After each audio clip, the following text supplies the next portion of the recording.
Story of love, hardships, and death. Hi, my name is Liam Wilson, and I'm an English 10 student in Mr. Mackenzie's class at Oak Bay High School. We have been studying William Shakespeare's timeless piece, Romeo and Juliet. This is our final project, in which I will talk about Shakespeare himself and a passage from the play. I hope you enjoy.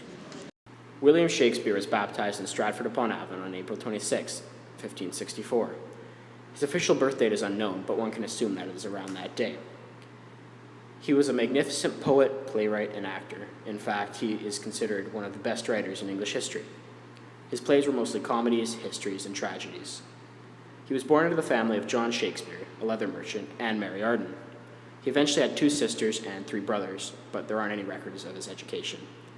On November 28, 1582, he married Anne Hathaway in Worcester. They quickly had a child and went on to have twins, although one of his children did die at 11 years old. After the twins' birth, there were about 7 years with no records that were called the lost years. However, by 1592, there were records that he was an actor and playwright and had maybe produced some plays. Shakespeare's playing company was called the Lord Chamberlain's Men. The company was later renamed the King's Men by King James. It was very popular among the people and had a large following.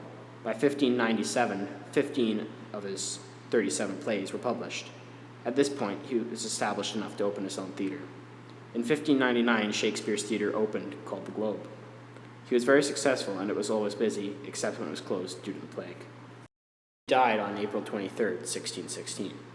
Shakespeare wrote some of the finest pieces in English history, such as Hamlet and Macbeth. Romeo and Juliet is a very dramatic love story that ends in tragedy. Romeo and Juliet fall in love against their house's feuds. Romeo gets banished, which I'll explain later, but he can't see Juliet.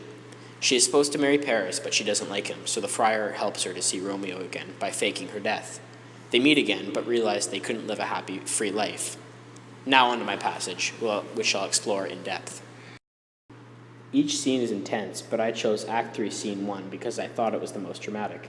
The fight scene is a major turning point in the story, and led to Mercutio's and Tybalt's deaths. This passage has many characters speaking and goes by quickly, which makes it even more dramatic. Tybalt went after Romeo for going to the Capulets' ball, and Romeo and Tybalt's friends started to fight. Tybalt killed Mercutio, which obviously shocked Romeo.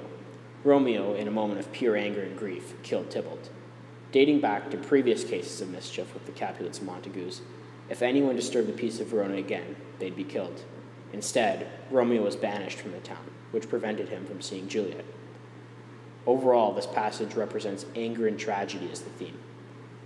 I think if Tybalt hadn't killed Mercutio, then Romeo wouldn't have gone and killed Tybalt. Overall, Shakespeare was a remarkable person who lived an extraordinary life.